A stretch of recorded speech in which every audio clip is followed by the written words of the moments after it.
Ya pemirsa, kembali di Apa Kabar Indonesia Malam. Mungkin publik menangis mengingat apa yang terjadi belakangan hari ini. Bagaimana mungkin seorang buronan kelas kakap Joko Chandra bebas mondar-mandir di Indonesia. Seharusnya ditangkap, seharusnya diadili, seharusnya ada dikenakan aspek hukum kepadanya. Tapi mungkin publik melihat seakan-akan dilindungi. Pertanyaannya adalah seberapa kuat sosok Joko Chandra dan kemudian apa tujuannya kembali ke Indonesia mengingat sebentar lagi akan ada rencana peninjauan kembali. Namun kehadiran itu adalah hal yang mutlak ketika peninjauan kembali. Nah, ini akan diteruskan atau tidak? Itu akan saya bahas di malam hari ini. Bersama saya di sini Bang Saur Siagian. Selamat malam. Selamat malam Mbak Caca. Ya. Dan selain juga Bang Saur juga ada seluruh narasumber saya di sini mulai dari Bang Sarifuddin Suding. Bahkan juga Pak Susno Duwaji nanti juga akan banyak berbincang dengan kita pemirsa. Dan Pak Ahwi Lutan juga sudah akan nanti memberikan banyak. Tapi sebelumnya pemirsa dari pihak dari Mabes Polri juga memberikan keterangan bahkan yang terbaru bahwa ada surat keterangan COVID yang kemudian diberikan kepada Joko Chandra. Bagaimana lengkapnya? Kita simak berikut ini. Tahun 2009 Kejagung ajukan permintaan red notice kepada dulu masih namanya ZNCB Interpol. Ya tentunya kan pengajuannya itu ada beberapa persyaratan yang diajukan. Ya ada surat surat labju, ya ada surat DPO-nya, ya yang bahasa surat penangkapan, ada bahasa Indonesia, ada bahasa Inggris, ya kemudian juga ada pelintasan dan juga ada kalau ada sidik jari, ya dan ada dilakukan gelar perkara di Baris Krim di sana. Jadi ingin melihat sejauh mana daripada keterlibatan buronan ini yang akan dimasuk dalam red notice itu. Jadi kemudian setelah itu udah oke dalam suatu gelar perkara, baru nanti dari Interpol Indonesia itu mengirimkan permintaan red notice ke Lyon Perancis sana, ke Interpol di pusat sana itu. Jadi nanti dari Interpol pusat ini akan menyebarkan, ya namanya itu tadi file tadi, ya menyebarkan ke seluruh negara yang menjadi anggota Interpol itu, semua menyebarkan semua di sana itu. Kemudian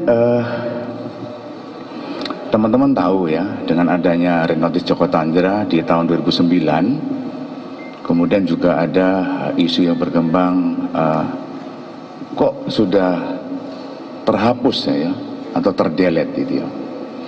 Memang ya di tahun 2014 itu dari 2009 sampai 2014 sudah 5 tahun. Itu adalah delete by system sesuai dengan artikel nomor 51 di Interpol's Rules on the Processing of Data ya. Itu di sini di pasal 51 ya, di artikel 51 itu ada.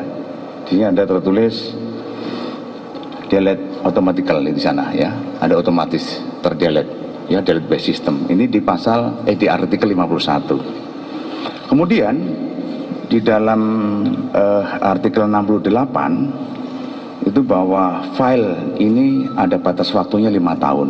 Nah ini di artikel 68 ada 68 ini artikelnya ya.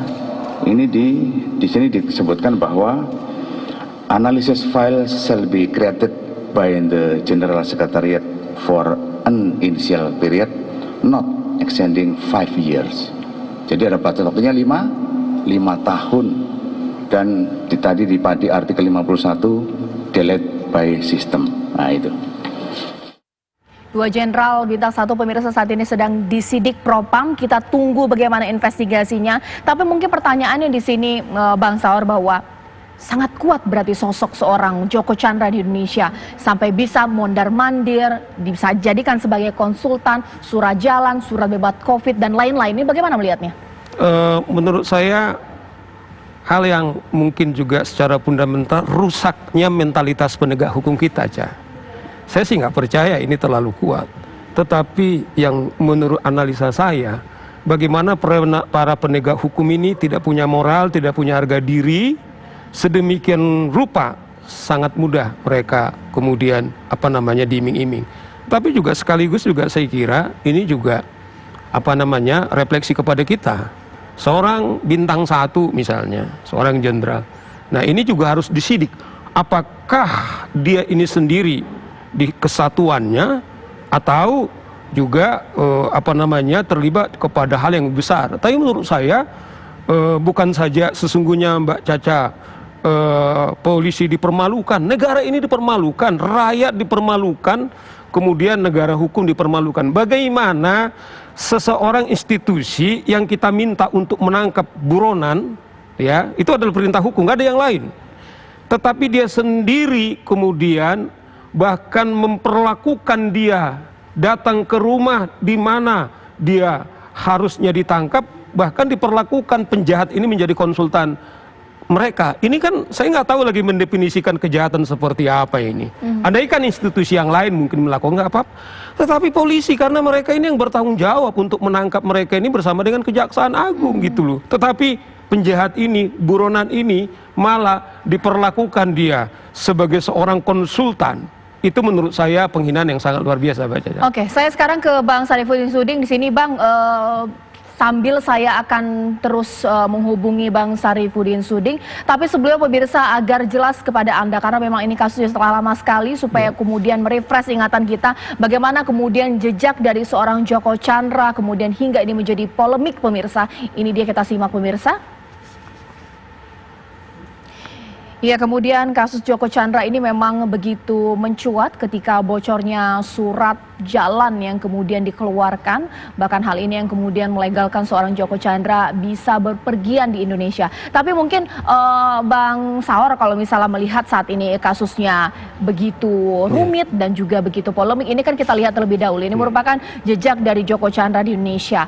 Pun sampai saat ini juga masih belum dipastikan ke negara mana kemudian ia telah berangkat usai selama beberapa hari kemudian Indonesia. Tapi Bang, sebenarnya kita tahu bahwa seorang pejabat pastinya kan juga pejabat karir, pasti ada yang dipertahankan. Sampai kemudian dia tahu bahwa konsekuensi dari kode etik jika kemudian terlibat pasti ada konsekuensi hukum dan juga etik. Sampai kemudian seorang Joko Chandra bisa mempengaruhi, berarti ini apa? Uang yang bermain? Ya, artinya kan kalau kita lihat ini buronan ini kan sudah ada sekarang viral nih, bahwa pendistribusian dana berapa ke Bareskrim, berapa ke Kejaksaan, berapa kepada KPK. Saya dengar sendiri katanya ini dilaporkan. Setidaknya kita sudah melihat bahwa ini tidak semata-mata kemudian hanya institusi kepolisian, tetapi saya bayangkan ini juga menyasar kepada institusi-institusi yang lain. Seperti? Ya, misalnya kejaksaan, karena kan kejaksaan kan waktu itu disurati untuk soal red notice-nya supaya kemudian dicabut. Nah, saya pikir kita apresiasi apa yang dilakukan oleh Saudara Kapolri, Saudara Idam Aziz, bahwa segera memecat, tetapi tidak harus hanya menonjobkan, tapi Kabareskrim sudah berjanji kemudian akan melakukan tindak pidana, bahkan juga menyasar pencucian uang, artinya uang apa yang akan juga diduga. Nah, oleh karena itu saya kira juga Kapolri sudah melakukan, tetapi juga Kejaksaan Agung, lembaga yang lain juga yang juga diduga harus segera proaktif juga menuntaskan kasus Saudara Joko Chandra ini. Baik, ini menarik ketika Bang Saur begitu mendalami mengenai kasus ini, bahkan kemudian sempat menyebut institusi lain, karena memang saat ini informasi yang berkembang PK lah yang kemudian menjadi sasaran ke depan. Tapi mengingat kehadiran kan harusnya mutlak. Kasus ini kemudian sedang ramai. Bagaimana kemudian kelanjutannya? Anda penasaran sesaat lagi di Apa Kabar Indonesia Malam?